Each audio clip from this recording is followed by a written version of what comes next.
بسم اللہ الرحمن الرحیم سیدنا و نبینا و مولانا ابی القاسم محمد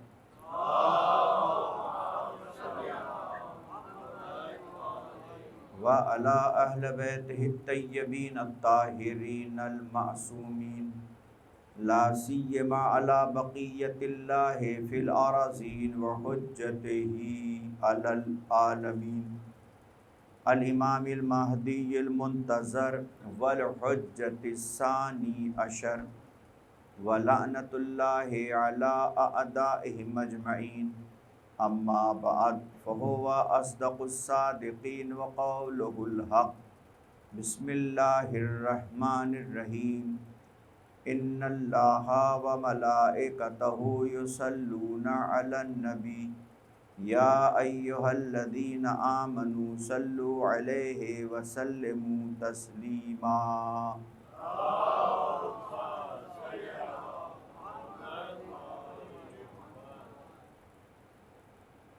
پہلی محرم اور ایام اضحیٰ کا آغاز قرآن مجید فرقان حمید 6666 آیات اپنے دامن میں لیے ہوئے ہیں، 114 سورے ہیں، اور سمجھنے کے لیے اور آسانی کے لیے قرآن مجید کو 30 پاروں میں تقسیم کیا گیا، لیکن اسی قرآن مجید میں کچھ آیات ایسی ہیں جن آیات کا نام رکھ دیا گیا ہے۔ ساری آیات کا نام نہیں ہے، لیکن کچھ آیات ایسی ہیں جن کو ناموں سے پکارا جاتا ہے، جیسے آیت ولایت، انما ولیکم اللہ ورسولہ والذین آمنوا الذین یقیمون الصلاۃ ویؤتون الزکاۃ وہم راکعون۔ اس آیت کو کیا کہا جاتا ہے؟ آیت ولایت۔ آیت تطہیر، جس میں اہل بیت علیہ السلام کی عصمت و طہارت کا اعلان ہوا، انما یرید اللہ لیذھب عنکم الرجس اہل البیت ویطہرکم تطہیرا۔ صلی اللہ علیہ وسلم۔ یا آیت مودت، قل لا اسألکم علیہ اجرا الا المودۃ فی القربى۔ آیت اطاعت، یا ایھا الذین آمنوا اطیعوا اللہ واطیعوا الرسول واولی الامر منکم۔ یا آیت بلغ، یا ایھا الرسول بلغ ما انزل الیک من ربک وان لم تفعل فما بلغت رسالتہ واللہ یعصمک من الناس۔ آیت تکمیل دین، الیوم اکملت لکم دینکم واتممت علیکم نعمتی ورضیت لکم الاسلام دینا۔ بہت ساری مثالیں آپ کو مل جائیں گی۔ تو قرآن مجید کی کچھ آیات کے نام ہیں، یعنی ناموں سے مشہور ہیں۔ وہ جو آیت جس کی میں نے تلاوت کی، اس آیت کا بھی نام ہے، اور اس آیت کا نام ہے آیت درود۔ صلوات بھیجیے محمد و آل محمد۔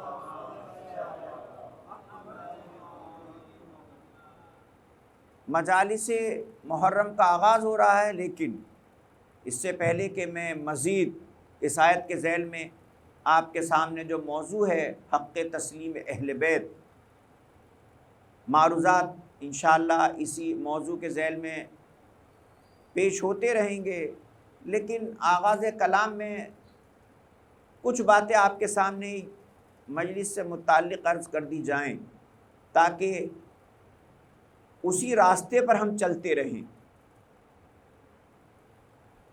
اور یوں تو آداب مجلس بہت زیادہ ہیں، علیکم السلام، بہت زیادہ ہیں آداب مجلس۔ باوضو ہو کر آئیں، آداب مجلس صاف ستھرے ہو کر آئیں، آداب مجلس جب روئیں تو دعا کریں، آنسوؤں کو اپنے چہرے پر ملیں، سر پر ملیں، آداب مجلس میں سے ہے۔ خواتین آئیں تو باحجاب ہو کر آئیں، بچوں کو گھر پہ نہ چھوڑ کر آئیں بلکہ بچوں کو ساتھ لائیں۔ بے شک مجلس میں وہ آ کر بچے کسی طریقے سے بھی ظاہراً والد ماں کو ڈسٹرب کریں، کوئی بات نہیں، مختلف طریقے ہیں ان کو آرام سے بٹھانے کے، کلر بک لے آئیں، کوئی ایسی چیز ہے کھانے کی پینے کی، یا کوئی ایسا انعام ان کے لیے رکھ دیں کہ اگر مجلس سنو گے اور اس میں سے ہم کچھ اب پوچھیں گے آپ سے تو مثلاً اس کے جوابات صحیح دیں گے تو ہم آپ کو یہ انعامات، یہ گفٹ دیں گے۔ اب وہ ان چیزوں کے لالچ میں ہی صحیح لیکن بہت ادب و احترام سے بیٹھے گا۔ میں یہاں پر پہلے شاید کبھی بیان کر چکا ہوں کہ یہ جو ہمارے یہاں ایک سلسلہ ہے کہ مجلس میں خواتین جا رہی ہیں، بچوں کو گھر میں بند کر دیا، بچوں کو ساتھ لے کے نہیں جا رہی، اس کی خیر بہت ساری وجوہات ہیں۔ بعض وجوہات تو بڑی عجیب ہیں کہ بھئی خاتون چاہتی ہے کہ میں جاؤں تو کوئی یہ نہ سوچے کہ میری شادی ہو گئی اور میرے بچے ہو گئے مثلا، ظاہر ہے یہ بھی اس کے حسن و فیشن کے خلاف ہے۔ بہرحال یہ دیکھا بھی گیا ہے، سنا بھی گیا ہے اور مشاہدہ بھی ہے باقاعدہ، لہذا یہ بہت بڑی غلطی ہوگی کہ چھوٹے بچوں کو مجلس میں نہ لایا جائے، یہ بہت بڑی غلطی ہوگی اور اس کا اتنا بڑا خمیازہ بھگتنا پڑے گا آگے جا کر خدا نہ خواستہ۔ اس لیے کہ بچہ اگر مجلس میں نہیں آیا تو وہ مستقلاً اگر یہ ہوتا رہا تو پھر وہ اپنے مکتب اور مذہب کو آہستہ آہستہ فراموش کر دے گا۔ اس وقت جو چاروں طرف جانور اور بھیڑیے ہیں نا دین کو چبانے اور کھانے والے، تو ان بھیڑیوں سے، ان جانوروں سے، ان وحشیوں سے دین کو بچانے کا واحد ذریعہ ہمارے پاس فرش ازا ہے۔ صلوات بھیجئے محمد و آل محمد۔ اب دیکھیں بہت ساری باتیں میں آپ کے سامنے آج تمہیدی باتیں ہیں جو میں عرض کروں گا آپ سے متعلق، یہ تو عمومی بات ہوئی، لیکن آپ جو میرے سامنے تشریف فرما ہیں ان سے دو گزارشیں، اور وہ یہ ہیں کہ ہمارے ہاں نت نئے لوگ، نت نئے نظریات معاشرے میں، مومنین میں پھیلانے کی کوشش کرتے رہے ہیں، کرتے رہیں گے، لیکن یہ یاد رکھیے گا کہ جو مراسم ازا کا طریقہ ہمارے بزرگوں نے، بزرگوں سے مراد جو آبا و اجداد ہیں، آبا و اجداد نے علماء سے لیا، مجتہدین سے لیا، اور جو بر صغیر میں عزاداری کا ایک طریقہ ہے بلکہ پوری دنیا میں، اور خاص طور پہ جو جہاں اردو بولی جاتی ہے اور جہاں اردو میں خطابت ہوتی ہے، تو بعض لوگ کہتے ہیں کہ مجلس میں ہو ہا، نعرے، شور، واہ واہ، یہ کہاں سے آ گیا، اس کی کیا ضرورت ہے؟ آئے خطیب پڑھے، یہاں کی وہاں کی نصیحتیں جو بھی ہیں وہ پڑھے، لوگ سنیں اور کچھ حاصل کر کے جائیں، بالکل اس میں کوئی شک نہیں ہے کہ فرش ازا ہی پر حاصل کیا جائے، فرش ازا ہی پر دین کو سمجھا جائے، اس میں کوئی شک نہیں ہے، لیکن فضائل اہل بیت علیہ السلام جب بیان ہو تو ممکن ہی نہیں ہے کہ جس کے دل میں عشق علی ہو اس کے زبان سے واہ اور آہ نہ نکلے، یہ ممکن ہی نہیں ہے۔ مصائب اہل بیت بیان ہو اور اس کے زبان سے آہ نہ نکلے، یہ ہو نہیں سکتا ہے۔ لہٰذا یہ واہ واہ کرنا، نعرے لگانا، ایک اپنے جذبات کا اظہار کرنا، یہ نیچر میں، یہ فطرت میں ہے۔ تو لوگ کہتے ہیں یہ کہاں سے آ گیا، یہ کہاں لکھا ہوا ہے، یہ کس آیت میں لکھا ہے، یہ کس حدیث میں لکھا ہے، یہ کس امام نے کیا ہے؟ علیکم السلام، لکھا ہے یہ، اور باقاعدہ لکھا ہے۔ کہاں لکھا ہے؟ نہج البلاغہ میں لکھا ہے، جہاں امام علی علیہ السلام فرماتے ہیں کہ بولو تاکہ پہچانے جاؤ۔ تو یہ آپ کے لیے، میں اپنے لیے نہیں ہے، میری کیا ذمہ داری ہے؟ وہ میں تو جو میں مطالعہ کروں گا، جو تیاری کروں گا وہ آپ کے سامنے پیش کروں گا۔ بات ہو رہی ہے کہ آپ کی ذمہ داری کیا ہے۔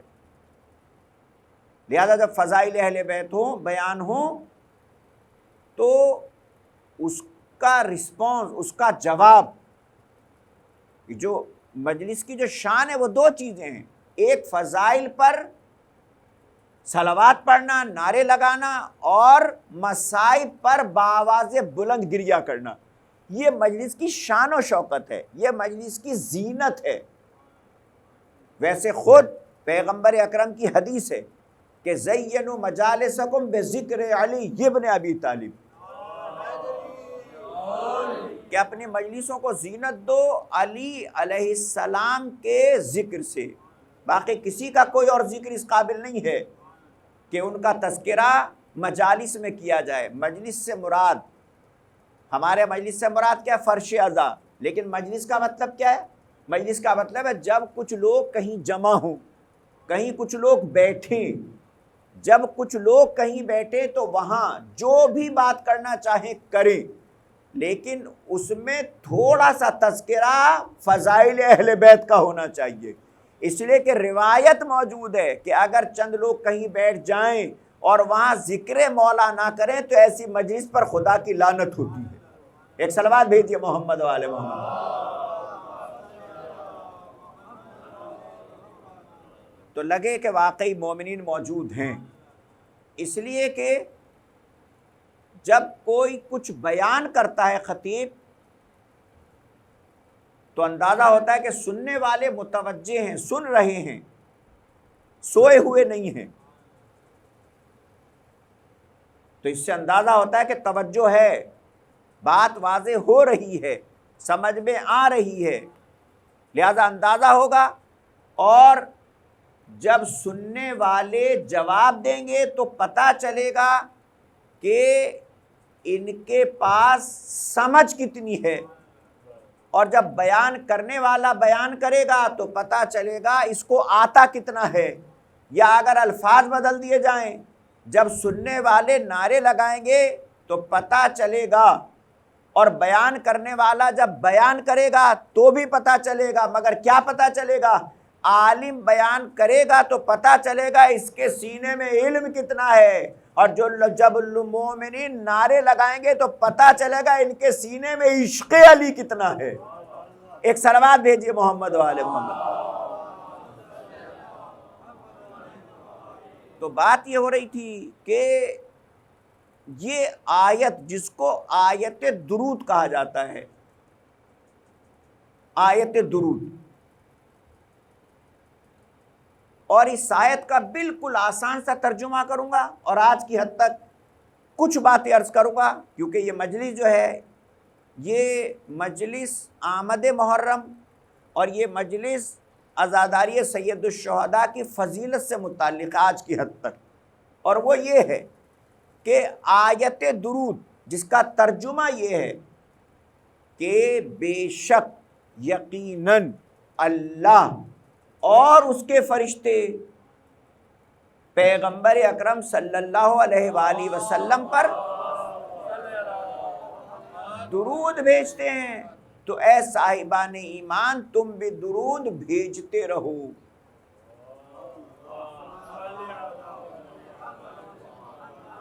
وسلموا تسلیما، اور ان پر سلام کرتے رہو اور ان کو تسلیم کرتے رہو۔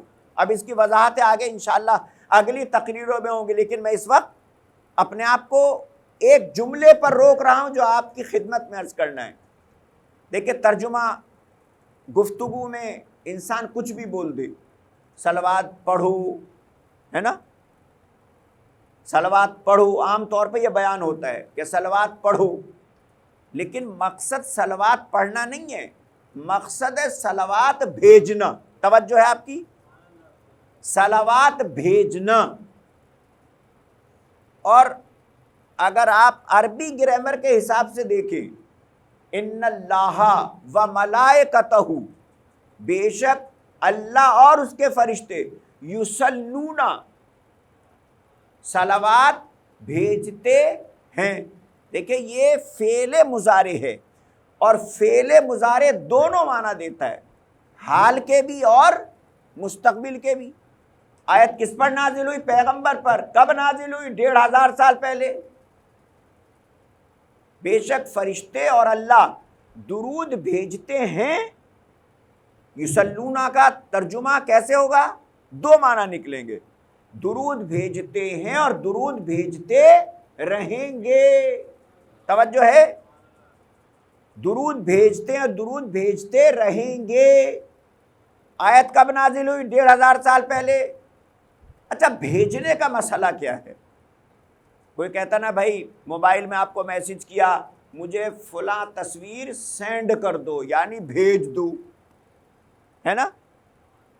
والد والدین مثلا سولجر بازار میں رہتے ہیں, آپ یہاں رہتے ہیں, یا بھائی آپ کے رہتے ہیں, انہوں نے کہا کہ مجھے فلاں چیز اپنے گھر سے مثلا کپڑے بھیج دو, مثلا کھانا بھیج دو. غور کر رہے ہیں آپ میرے ساتھ یا نہیں, یا میں اکیلا ہی غور کر رہا ہوں؟ انہوں نے کہا بھیج دو. اس کا مطلب کیا ہوا؟ جو منگا رہا ہے وہ بھی زندہ ہے. توجہ ہے, جس سے منگا رہا ہے وہ بھی زندہ ہے. اور اللہ کیا کہہ رہا ہے؟ یصلون علی النبی, اللہ درود بھیجتا ہے, اللہ درود بھیجتا رہے گا. اس کا مطلب کیا ہوا کہ درود جب بھی بھیجا گیا, جب پیغمبر سامنے تھے, اور اس وقت بھی بھیجا جا رہا ہے جب ظاہراً ہمارے سامنے نہیں ہے. تو اگر مر گئے ہوتے تو کیسے درود بھیجا جاتا؟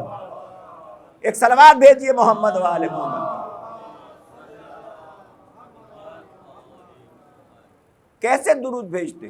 اس لیے کہ جب بھیجنے والا زندہ ہے تو جس پر بھیجا جا رہا ہے اس کا بھی زندہ ہونا ضروری ہے. اب یہ جو بحث چلی تھی کچھ عرصہ پہلے کہ جناب علیہ السلام اور رضی اللہ اور دوسری چیزیں, ایک لمبی بحث چلی. وہ ایک الگ بات ہے کہ وہ اپنی موت ہی مر گئی اور سلسلہ ختم ہو گیا. سوال یہ ہے کہ بلکہ ہمارے ہاں ایک صاحب نے بھی باقاعدہ ان لوگوں کی حمایت کی اور نماز جمعہ میں پورا خطبہ پڑھ دیا. کہا کہ بھئی اس میں جھگڑے کی کیا بات ہے, اس میں اختلاف کی کیا بات ہے؟ کیا مومنین اور غیر مومنین میں صرف یہی فرق رہ گیا ہے؟ رضی اللہ اور علیہ السلام کا باقاعدہ حمایت کی کہ ائمہ اور اہل بیت بھی رضی اللہ ہیں اور جو دوسرے ہیں وہ بھی رضی اللہ ہیں, مگر وہ بظاہر عالم بھی ہیں, نماز جمعہ کا خطبہ بھی پڑھ رہے ہیں اور سب کچھ ہے, اور انہوں نے باقاعدہ آیت بھی پڑھی یا ایھا النفس المطمئنۃ ارجعی الی ربک راضیۃ مرضیہ. کہا کہ دیکھو قرآن مجید میں ہے یا نہیں ہے. کیا کہ نفس مطمئن, پیغمبر کو قرآن نے کہا اے نفس مطمئن پلٹا اپنے رب کی طرف, اس لیے کہ تو اپنے رب سے راضی ہو, تیرا رب تجھ سے راضی. تو کہا کہ دیکھو پیغمبر کو تو خود, توجہ کیجئے گا, پیغمبر کو تو خود اللہ راضی اور مرضیہ کہہ رہا ہے, تو اگر ہم ائمہ کو رضی اللہ کہتے ہیں اس میں جھگڑے کی کیا بات ہے؟ مجھے بہت لمبا چوڑا جواب نہیں دینا ہے, مجھے تو صرف ایک سوال کرنا ہے آپ سب سے اور ساری امت مسلمہ سے. توجہ ہے, حضرت محمد رضی اللہ, کوئی لکھے گا؟ کوئی لکھے گا؟ کوئی تیار ہوگا مسلمان؟ نہیں تیار ہوگا. کیوں؟ اس لیے کہ رضی اللہ میں اور مرضیہ میں فرق ہے. توجہ کیجئے گا, مرضیہ راضیہ اور رضی اللہ میں فرق ہے. راضیہ اور مرضیہ کا مطلب یہ ہے کہ اللہ اس سے راضی ہے, وہ اللہ سے راضی ہے, اور رضی اللہ کا مطلب ہے کہ دعا کی جا رہی ہے کہ راضی ہو جا.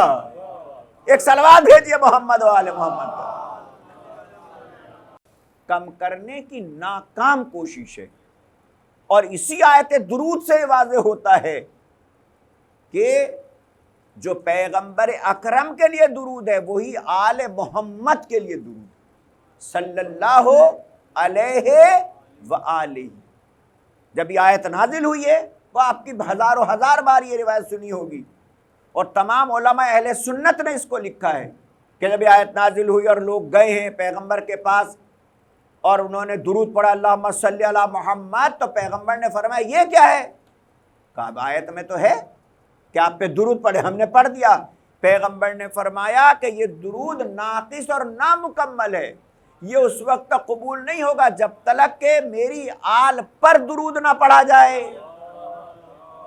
اس کا مطلب یہ ہوا کہ جب تک پیغمبر پر درود پڑھا جاتا رہے گا پیغمبر کی آل پر بھی درود پڑھا جاتا رہے گا. اور اللہم صلی ایک ہے اور درود دو پر ہے، محمد پر اور آل محمد پر. اس کا مطلب کیا ہوا کہ جو صلی محمد کے لیے ہے وہی صلی آل محمد کے لیے ہے. ایک صلوات بھیجے محمد و آل محمد پر.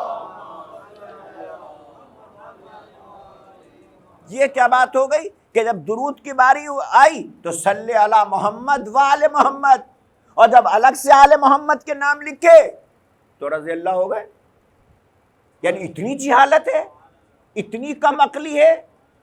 غور کیا آپ نے؟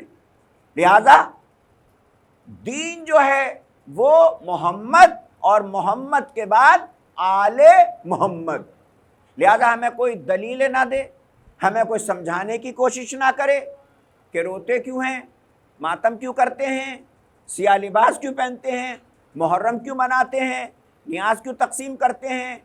ہمیں کوئی سمجھانے کی کوشش نہ کرے اور یہ کہنے کی کوشش نہ کرے کہ فلاں صحابی نے کیا تھا یا نہیں، فلاں نے کیا تھا یا نہیں. ہمارے لیے حجت پیغمبر ہے اور پیغمبر کے بعد آل پیغمبر. اس لیے کہ پیغمبر نے فرمایا تھا میں تمہارے درمیان دو چیزیں چھوڑ کے جا رہا ہوں، ایک قرآن اور ایک اہل بیت. توجہ ہے؟ لہذا ہمیں کوئی سمجھانے کی کوشش نہ کرے. روتے کیوں ہیں؟ سال کا آغاز ہے، سال کا پہلا دن ہے اور آپ نے سال کے آغاز میں رونا شروع کر دیا. لہذا یہ تو نحوست ہے. کل تک جو لوگ یہ کہتے تھے غم مت مناؤ، کل تک جو یہ کہتے تھے جلوس مت نکالو، آج وہ خود جلوس نکال رہے ہیں. کل تک کہتے تھے سلام مت کرو مر گئے، آج وہ خود دیواروں پہ سلام لکھ رہے ہیں. اب یہ اور بات ہے، کہا کہ بھائی سلام کیوں کرتے ہو، وہ تو مر گئے. جنت البقیع گئے سلام کیا، وہاں کے ملا نے کہا سلام کیوں کر رہے، یہ تو زندہ ہی نہیں ہیں، یہ تو مر گئے. تو ہم کچھ آگے بڑھے، کونے میں گئے، وہاں لعنت کرنے لگے، کہا یہ کیوں کر رہے ہو. باقاعدہ وہاں واقعات ہوئے ہیں، کہا یہ کیا کر رہے ہو. کہا کہ جیسے سلام نہیں پہنچتا ایسے لعنت بھی نہیں پہنچے گی. صلوات بھیجیے محمد و آل محمد. یہ باقاعدہ ہیں، واقعات موجود ہیں. بعض مومنین کے ساتھ جو ہے برا سلوک کیا گیا ہے، مگر بات ہے حجت قائم کرنے کی. غور کیا آپ نے؟ لہذا یہ کہا گیا روتے کیوں ہو، سال نو کا آغاز سیاہ لباس سے کیوں کرتے ہو. لہذا اگر سال نو کا آغاز سیاہ لباس اور رونے سے کرو گے تو سارا سال نحوست رہے گی. ہم نے کہا سال نو کا آغاز کیا رونے سے ہوتا ہے؟ انسان کی زندگی کا آغاز ہی رونے سے ہوتا ہے یا نہیں؟ جب انسان دنیا میں آتا ہے تو روتا ہے یا ہنستا ہے؟ اگر ہنستا ہوا آئے گا تو دیوانہ کہلائے گا، ماں بھی چھوڑ کے بھاگ جائے گی. اور اگر روتا ہوا آئے گا تو میڈیکل سائنس کہتی ہے زندہ ہے، یہ ہوش میں ہے. اور اگر نہیں روئے گا تو باقاعدہ اس کو رلایا جائے گا، باقاعدہ رلایا جاتا ہے. آپ جانتے ہیں، مجھے بہت لمبی چوڑی گفتگو نہیں کرنا ہے، باقاعدہ رلایا جاتا ہے. بلکہ یہ خود دیکھا بھی، پڑھا بھی اور ڈاکٹر سے پوچھا بھی. بس ہم بال بچے ہوتے ہیں دنیا میں آتے وہ نہیں روتے. اب کوئی بچہ آیا رویا، صاف ستھرا کیا اور وہ ماں کے حوالے کر دیا، لیجئے جی چیک اپ ہو گیا بالکل ٹھیک ہے. بعض بچے وہ چپ ہیں بالکل سکتے کی کیفیت میں، بھائی کیا ہوا، یہ کیوں نہیں رو رہا ہے، کیا ہو گیا ہے اس کو. کا کوئی مسئلہ ہے، کوئی بیماری ہے. اس کا مطلب نہ رونا بیماری کی علامت ہے، نہ رونا بیماری کی علامت ہے. رو کیوں نہیں رہا ہے؟ کہا ابھی دیکھتے ہیں، کچھ یہ کرتے ہیں وہ کرتے ہیں، ابھی رونے لگے گا. نہیں روئے گا تو اس کا علاج کرنا پڑے گا. اس کا مطلب اس کے سینسز کام نہیں کر رہے ہیں، اس کے سینسز میں کوئی خرابی ہے. لہذا وہ لے کر آئے اور لا کے اس کو ہم نے دیکھا کہ بچے کو الٹا کر دیا، پاؤں پکڑے اور ایسے ہلانے لگے. 2-3 اس کی کمر پہ تماچے مارے، کچھ زور سے مارا، کچھ ہلکے سے مارا. ہم نے کہا یہ کیا ہے؟ کہنے لگے بات یہ ہے کہ ہم نے سوچا، غور کیا، کیونکہ جب بچہ دنیا میں آتا ہے تو کچھ گندگی غلاظتیں ہوتی ہیں، کچھ پانی وغیرہ ہے، ہو سکتا ہے اس کے دماغ میں وہ چلا گیا ہو. جب الٹا کریں گے پانی نکل جائے گا، پانی نکل جائے گا تو یہ رونے لگے گا. اس کا مطلب یہ ہوا کہ روتے وہ ہیں جن کے دماغ میں گندا پانی نہیں ہوتا ہے، روتے وہ نہیں ہیں جن کے دماغ میں گندا پانی ہوتا ہے. اب کسی کا بچپن میں نکل گیا تو بعد میں رونے لگتا ہے، کسی کا مرتے وقت نہیں نکلتا تو کبھی بھی نہیں روتا ہے.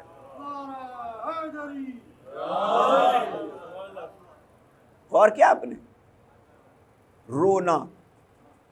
دوسری بات، اگر کوئی سرے راہ ہنس رہا ہو تو کوئی نہ پوچھے گا کیوں ہنس رہا ہے، لوگ یہ کہہ کے کہ دیوانہ ہے، پاگل ہے، یہ کہہ کے گزر جائیں گے۔ لیکن اگر رو رہا ہو تو ہر آدمی پوچھے گا رو کیوں رہا ہے، ہمدردی کرے گا۔ یہ جو ہمارے ائمہ علیہم السلام نے یہ جو رونے کے سلسلے کو آگے بڑھایا، اب دیکھیں بہت ساری چیزیں جو اس وقت ذہن میں آ رہی ہیں، بہت ساری چیزیں۔ قید شام سے چھوٹ کے سید سجاد اور بی بی زینب اہل حرم کو لے کر جب مدینے کے باہر انہوں نے قیام کیا، بھئی سیدھے گھر چلے جاتے ہے یا نہیں؟ بھئی قید شام سے چھوٹے ہیں، 1 سال کے بعد مدینہ ملا ہے، انسان جب اپنے وطن میں لوٹتا ہے تو کتنی جلدی چاہتا ہے کہ وہ گھر چلا جائے۔ آپ نے کبھی غور کیا اس بات پر؟ لیکن سید سجاد جو امام معصوم ہے، جو امام وقت ہے، وہ شریکت الحسین جناب زینب کہ جو علی کی بیٹی، جو حسین کی بہن، جو سید سجاد جیسے امام کی پھوپھی ہے، کیا براہ راست جب قید شام سے چھوٹے تو وہاں فاطمہ صغریٰ بھی انتظار کر رہی ہے یا نہیں؟ جناب ام البنین انتظار کر رہی ہیں، جناب عبداللہ شوہر جناب زینب انتظار کر رہے ہیں، نانا کی قبر پہ پہنچنا ہے، ماں فاطمہ زہرا کی قبر پہ پرسہ دینا ہے، بھائی حسن مجتبیٰ کی قبر پہ جانا ہے۔ مگر آپ نے کبھی سوچا سید سجاد کیوں مدینے کے باہر ٹھہرے رہے؟ جناب زینب کیوں مدینے کے باہر ٹھہری رہی؟ کیوں اہل حرم یہاں پہ بیٹھے رہے؟ حقیقت یہ ہے کہ عزا کو آگے بڑھانا ہے، رونے کے رواج کو معاشرے میں قائم کرنا ہے، عزاداری کو۔ یہ دیکھیے حکم امام یا کار امام، عمل امام بلا وجہ نہیں ہوتا ہے، غور کرنا ہمارا کام ہے۔ غور کر لیا نتیجہ نکلے گا، غور نہیں کیا ایسے واقعہ در واقعہ ہو گیا۔ کیوں رکے؟ پہلے خیمے لگے، آل محمد وہاں پہ ٹھہرے، اور اس کے بعد امام سجاد علیہ السلام نے بشیر بن جزلم کو بلایا جو قافلہ سالار تھا، جو چلا تھا شام سے لے کر۔ بہت باریکی ہے اس بات میں۔ بلایا، جزلم جو تھا وہ بہرحال شاعر تھا، ٹھیک ہے وہ بہت بڑا شاعر عرب کا نہیں تھا لیکن شاعر تھا، اشعار کہتا تھا۔ امام نے پوچھا، اے بشیر تیرا باپ اشعار کہتا تھا، کیا تجھے بھی کچھ اشعار کہنا آتے ہیں؟ کہا کہ ہاں مولا مجھے اشعار آتے ہیں، توجہ ہے، مجھے بھی اشعار آتے ہیں۔ امام نے فرمایا تو پھر جا اور مدینے میں جا کے ہمارے آنے کی خبر کر۔ دیکھ رہے ہیں آپ یہ کیوں تھا؟ یہ اس لیے تھا کہ جائے، روتا ہوا جائے، مرثیہ پڑھے، مدینے کی گلیوں میں گھومے، باقاعدہ یہ عزا کا ماحول پیدا کرے، پہلے لوگوں کو رلائے، اس کے بعد لوگ ہمارے پاس آئیں۔ اب آپ سمجھے؟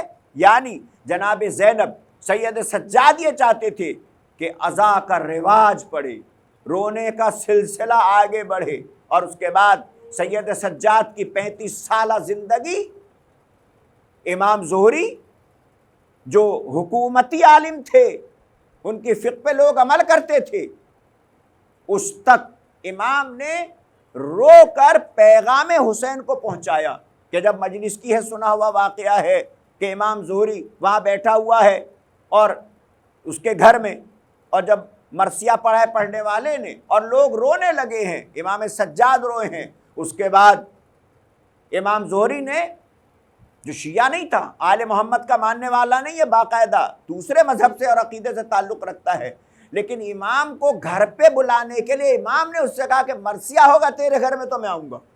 یعنی امام کا طریقہ کار آپ دیکھیں۔ اس کے بعد جب مرثیہ پڑھا گیا، امام آئے، اور جب باقاعدہ گریہ ہوا تو امام زہری نے اپنے چہرے کو اٹھا کے دیکھا کہ امام کی کیا کیفیت ہے، مگر دیکھا امام نہیں ہے، وہ پریشان ہو گیا۔ آخر کیا ہوا کہ امام یہاں سے اٹھ کے چلے گئے۔ کہا مولا آپ بالکل قریب بیٹھے ہوئے تھے ممبر کے، آپ اتنا دور کیوں چلے گئے باہر؟ سنیں گے جواب۔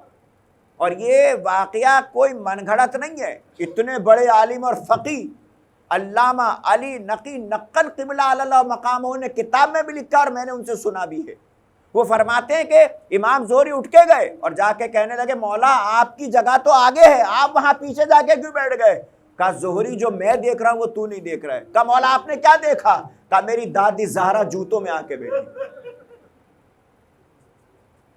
امام سجاد نے، ثانی زہرا نے، آل محمد نے اس طرح غم کو آگے بڑھایا. امام رضا علیہ السلام فرماتے ہیں ابن شبیب سے، ریان ابن شبیب سے، کہتے ہیں اگر تمہیں کبھی رونا آئے، اگر تمہیں کبھی رونا آئے، اگر تم پر کبھی کوئی مصیبت آئے، روایت کا خلاصہ ہے اگر تمہیں کبھی کوئی مشکل آئے تو دیکھو میرے جد حسین کی مشکل اور مصیبت پہ رونا، تو خدا تمہاری اس مشکل اور مصیبت کے بدلے میں روز محشر بہترین اجر عطا فرمائے گا اور خدا تمہاری دعا کو بھی قبول کرے گا.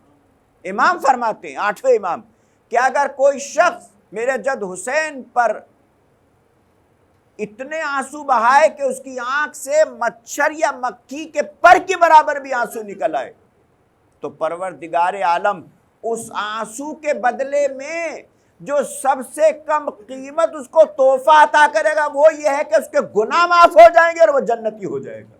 بتائیے آپ، یہ سب سے کم قیمت ہے کہ غم حسین، غم سید الشہداء.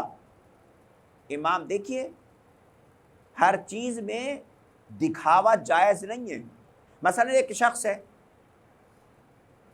نماز نہیں پڑھتا ہے لیکن وہ نماز ایسے ایکشن کرتا ہے، رکوع کر رہا ہے، سجدے کر رہا ہے، قیام کر رہا ہے اور کچھ بھی نہیں، بس نہ نیت ویت کچھ نہیں.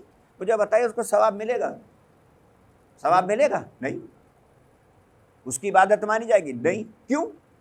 اس لیے کہ دکھاوا کر رہا ہے، ایسے ہی بس اٹھک بیٹھک کر رہا ہے، یہ اس کو ثواب ملنے والا نہیں ہے. اسی طریقے سے اگر کوئی شخص روزہ نہ رکھے اور روزے جیسی شکل بنائے، کیا اس کا روزہ کاؤنٹ ہوگا؟ روزہ کاؤنٹ نہیں ہوگا. غور کر رہے ہیں آپ؟ حج پہ جانا واجب لیکن وہ ایسے ہی چلا گیا دکھاوے کے لیے، حج مانا جائے گا؟ نہیں مانا جائے گا. غور کیا آپ نے؟ کیوں؟ اس لیے کہ اس نے ریاکاری کی، اس نے نیت نہیں کی ہے، یہ متوجہ نہیں ہے. مگر کیا 6 امام کی حدیث ہم بھول گئے جس میں امام فرماتے ہیں جو شخص روئے، آپ رو رہے ہیں نا، اور رلائے، یعنی کوئی مصائب پڑھے، مرثیہ پڑھے، نوحہ پڑھے، تذکرہ اہل بیت مصائب کا ذکر کرے، جو شخص روئے یا رلائے. اب ایک آدمی رو رہا ہے، دوسرا آدمی رلا رہا ہے، اب تیسرا آدمی بچا، نہ وہ رو رہا ہے نہ رلا رہا ہے مگر وہ رونے جیسی شکل بنا رہا ہے.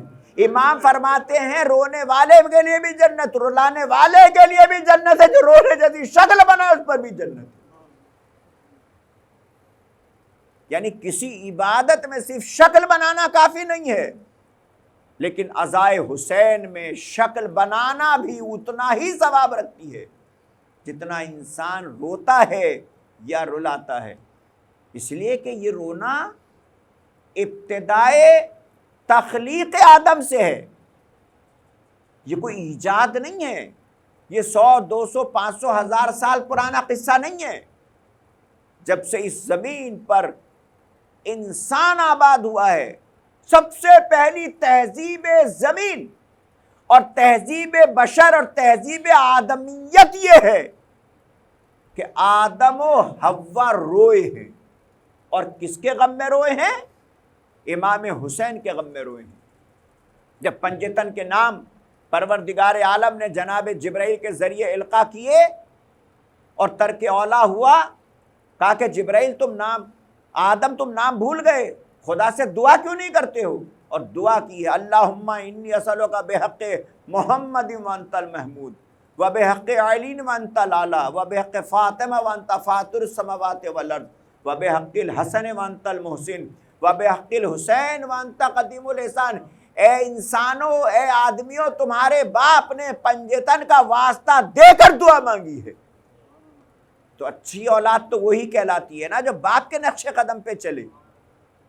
لہٰذا اگر کوئی آل محمد کو پنجتن کو چھوڑ کے خدا سے دعا مانگے تو کیا آدم ان کا باپ ان سے راضی ہوگا؟ کیا وہ اچھی اولاد کہلائے گی؟ خدا کی قسم آپ بہترین اولاد ہیں. میں نے خود علامہ مجلسی نے حیات القلوب میں جو فضائل شیعہ نے حیدر کرار لکھے ہیں، بہت طویل روایت، اب اگر اس میں ہے کہ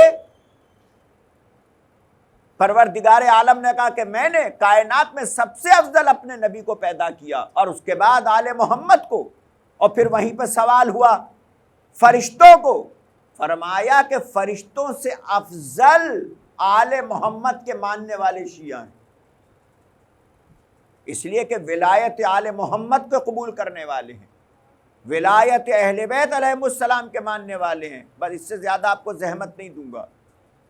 اور جب جناب آدم کو 5 نام بتائے گئے، 4 ناموں سے سکون حاصل ہوا، لیکن جب حسین ابن علی کا نام آیا آدم غمگین ہو گئے۔ اے جبرائیل، یہ کیسا نام ہے؟ کہ تمہارا نبیوں کا سردار، آخری نبی، اس کا بیٹا 3 دن کا بھوکا پیاسا میدان کربلا میں مار دیا جائے گا۔ آدم روئے۔ نو کشتی ہے، اور اس کے بعد آواز قدرت آئی ہے، جب نو گھبرائے ہیں، سیلاب اور طوفان، ڈوبنے کا خطرہ، 5 تختیاں بھیجی گئیں، اور جب آخری تختی میں کیل میخ ٹھوکی ہے تو خون تازہ نکلا ہے۔ یا اللہ، یہ کیسا نام ہے؟ جواب قدرت ملا، یہ حسین ہے جو 3 دن کا بھوکا پیاسا میدان کربلا میں شہید کیا جائے گا۔ آثار غم ہے جناب نو پر۔ حضرت ابراہیم میدان کربلا سے گزر رہے ہیں کہ ایک مرتبہ گھوڑے کو ٹھوکر لگی، زمین پہ گرے، پیشانی سے خون جاری ہوا۔ خدا بندہ، یہ کیسی زمین ہے؟ کہ یہ زمین کرب و بلا ہے، یہاں تمہارے رسول کا نواسا بھوکا پیاسا مارا جائے گا۔ ہم نے چاہا تمہارے خون کو اس مٹی میں شامل کر لیا جائے۔ ابراہیم بیٹھے، حسین کا غم منایا، بچ گئے۔ پروردگارا، یہ میرا بیٹا کیوں بچ گیا؟ میں تو اس کو تیری راہ میں قربان کرنا چاہتا تھا۔ آواز آئی، اے ابراہیم، تم اپنے آپ سے زیادہ محبت کرتے ہو یا نبیوں کے سردار خاتم النبیین سے محبت زیادہ کرتے ہو؟ کہا پروردگارا، میں ان سے زیادہ محبت کرتا ہوں، اپنے آپ سے اتنی محبت نہیں ہے مجھے۔ کہا اچھا، تو پھر یہ بتاؤ، محمد مصطفیٰ کے فرزند سے محبت زیادہ ہے یا اپنے بیٹے اسماعیل سے محبت زیادہ ہے؟ کہا نہیں، اسماعیل سے محبت ہے، مگر فرزند مصطفیٰ سے مجھے زیادہ عشق ہے۔ کہا ابراہیم، بس ہم تمہارا امتحان اس سے زیادہ سخت لینا چاہتے ہیں۔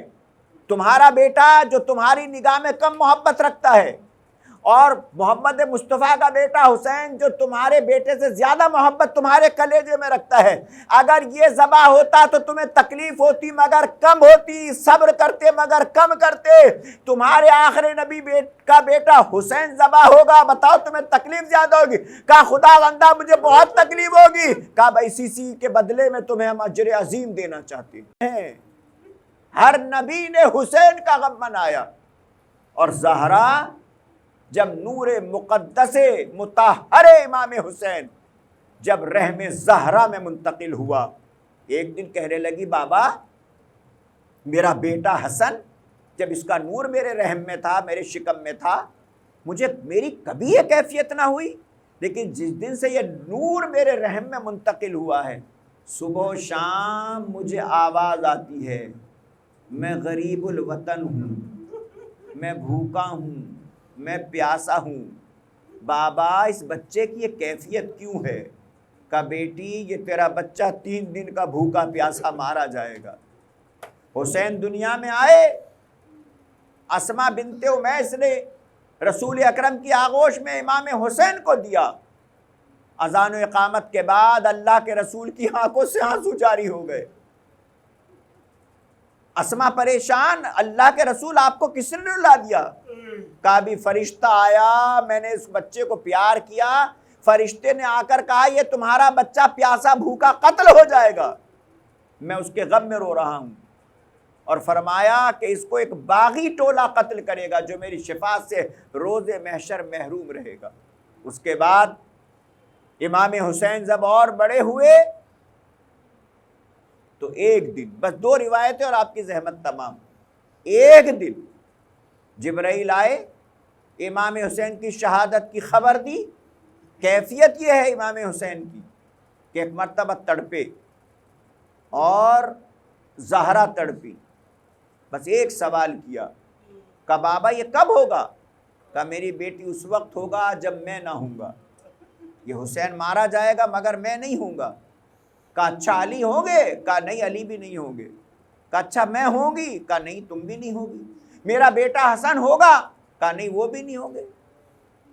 ماں کو اپنے بچے کے کس چیز کی فکر ہوتی؟ یہ مارا جائے گا، کیا کوئی اس کا ساتھ دینے والا نہیں ہوگا؟ زہرا نے یہ نہیں کہا کہ اس کی کوئی مدد کرے گا۔ پوچھتی کہ بھوکا پیاسا مارا جائے گا تو کوئی کھانا پانی دے گا؟ نہیں، یہ بھی زہرا نے نہیں کہا۔ نہ کھانا، نہ پانی، نہ سایہ، نہ مدد، نہ مشکل کا حل، کچھ نہیں۔ بس ایک بات کی فکر ہوئی، نہ میں ہوں گی، نہ آپ ہوں گے، نہ علی ہوں گے، نہ حسن ہوں گے۔ بابا پھر یہ بتائیے میرے بچے پر روئے گا کون؟ میرے بچے کا ماتم کون کرے گا؟ میرے بچے پہ گریہ کون کرے؟ یعنی زہرا کی دعا ہیں آپ اور زہرا کی خواہش ہیں آپ۔ خدا کی قسم ایسی خوش نصیبی کائنات میں کس کو ملنے والی ہے کہ جو خاتون کائنات ہے، جو سیدہ کائنات ہے، اس کی آرزو یہ ہے کہ میرے بچے حسین پر ماتم کیا جائے، میرے بچے پر رویا جائے۔ یعنی دعائے زہرا آپ کے ذریعے پوری ہو رہی ہے، تمنا زہرا آپ کے ذریعے پوری ہو رہی ہے۔ کہا بیٹی فکر نہ کر، اے میرے لال غم نہ کھا، پروردگار عالم تیرے چاہنے والوں کو، علی کے چاہنے والوں کو، آل محمد سے کے چاہنے والوں اور محبت کرنے والوں کو وجود میں لائے گا۔ اس کے جوان حسین کے جوانوں کا ماتم کریں گے، اس کے بوڑھے حسین کے بوڑھوں کا ماتم کریں گے، اس کے بچے حسین کے بچوں کا ماتم کریں گے، اس کی عورتیں حسین کی عورتوں کا ماتم کریں گے۔ اللہ اکبر۔ اور ایک وہ دن آیا ہے کہ جب میرا نبی، میرا رسول ام سلمہ کے حجرے میں ہے اور کہا کہ میرے پاس کسی کو آنے مت دینا۔ امام حسین چلے، ام سلمہ نے روکنا چاہا مگر پیغمبر نے آواز دی ام سلمہ ان کو مت روکو۔ حسین گئے۔ محدث دہلوی نے اس روایت کو لکھا ہے، سوائق محرقہ میں موجود ہے۔ علماء اہل سنت اس روایت کو بہت شد و مت سے بیان کرتے ہیں۔ ایک مرتبہ ام سلمہ فرماتی ہیں کہ امام حسین جیسے ہی حجرہ رسول میں پہنچے تو اب رسول اکرم کے رونے کی آواز بلند ہوئی۔ اس کا مطلب کیا ہوا؟ کہ رویا جائے مگر آواز بلند کے ساتھ رویا جائے، کیونکہ بآواز بلند رونا سنت پیغمبر ہے، خواہش امام ہے۔ اس کے بعد ام سلمہ کہتی میں دوڑی، میں نے دیکھا کہ عجیب حالت تھی پیغمبر کی، ہچکیاں لگی ہوئی تھی، مٹھی بند تھی۔ میں نے کہا اللہ کے نبی آپ کو کیا ہو گیا ہے؟ کہا ابھی ایک فرشتہ آیا، اس نے آ کے مجھے خبر دی ہے یہ حسین جس سے آپ اتنا کھیل رہے ہیں، اتنا پیار کر رہے ہیں، 3 دن کا بھوکا پیاسا کربلا کے میدان میں مارا جائے گا۔ یہ دیکھیے یہ کربلا کی خاک ہے ام سلمہ، یہ کربلا کی خاک مجھے دے کر گیا ہے۔ اے ام سلمہ اس کو سنبھال کے رکھو، جب تک یہ خاک رہے سمجھنا میرا حسین زندہ ہے، جس دن یہ خون بن جائے سمجھنا میرا حسین مارا گیا۔ 28 رجب آئی، حسین نے قافلے کو تیار کیا اور ایک مرتبہ نانا کی قبر سے رخصت ہوئے، بھائی کی لحد سے رخصت ہوئے، ماں کی قبر کی طرف گئے، ایسے جیسے چھوٹا بچہ ماں کی آغوش میں جاتا ہے۔ ایک مرتبہ ام سلمہ کو پتا چلا میرا لال جا رہا ہے، میرا بیٹا جا رہا ہے۔ اے بیٹا کہاں کا رخ ہے؟ کہا نانی اماں میں عراق جا رہا ہوں۔ کہا بیٹا کہیں بھی جاؤ عراق نہ جانا۔ کہا نانی اماں وہ کیوں؟ کہا میں نے تمہارے نانا سے سنا ہے میرا حسین 3 دن کا بھوکا پیاسا کربلا کے میدان عراق میں مارا جائے گا۔ اے نانی اماں آپ نے تو فقط سنا ہے، کہیے تو میں وہ زمین آپ کو دکھا دوں۔ میرے مولا نے ایک مرتبہ حکم دیا، طی الارض ہوا، سرزمین کربلا بلند ہوئی۔ اے نانی اماں یہ آپ دیکھ رہی ہیں یہ میدان کربلا ہے۔ اے نانی اماں وہ مقام آپ دیکھیے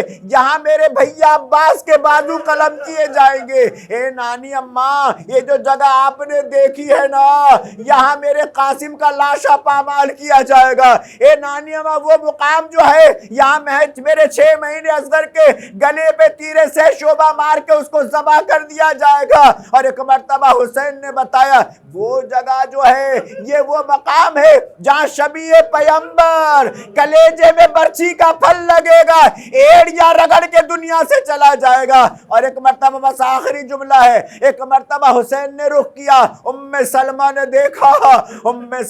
دیکھا، اے میرے لال یہ کون سی جگہ ہے؟ اب تلک جتنی جگہ دکھائیں وہاں کنکر ہیں، وہاں پتھر ہیں، وہاں کانٹے ہیں، وہاں لکڑیاں ہیں، وہ جگہ کچھ بلند ہے۔ اے میرے لال یہ جگہ تو کچھ پست ہے، یہ تو کچھ نشیب ہے، اور میرے بیٹے یہ جگہ تو کافی صاف نظر آ رہی ہے، یہاں کنکر پتھر نہیں ہے۔ اے نانی اماں میں کیسے بتاؤں، یہ جگہ میری ماں زہرا نے اپنے بالوں سے صاف کی ہے تاکہ میرے حسین کے جسم میں کوئی کانٹا نہ چبھ جائے، کوئی پتھر نہ چبھ جائے۔ روز عاشورا آیا، حسین ماں کی آغوش میں ذبح۔ سیعلم الذین ظلموا ای منقلب ینقلبون الا ولعنت اللہ علی القوم الظالمین۔ خداوندہ اس مختصر سی عبادت کو قبول فرما، ہمارے آنسوں کو رومال زہرا میں جگہ عنایت فرما۔ خداوندہ ظالموں کو نابود فرما، خداوندہ مومنین عزاداروں کی حفاظت فرما، ان کی دعاؤں کو قبول فرما۔ خداوندہ ہماری اس پرسی اور اس عزاداری کو قبول فرما۔ ظالموں سے انتقام کے لیے زمانے کے امام کے ظہور میں تعجیل فرما، ہمیں امام کے اصحاب و انصار میں شامل فرما۔ ماتم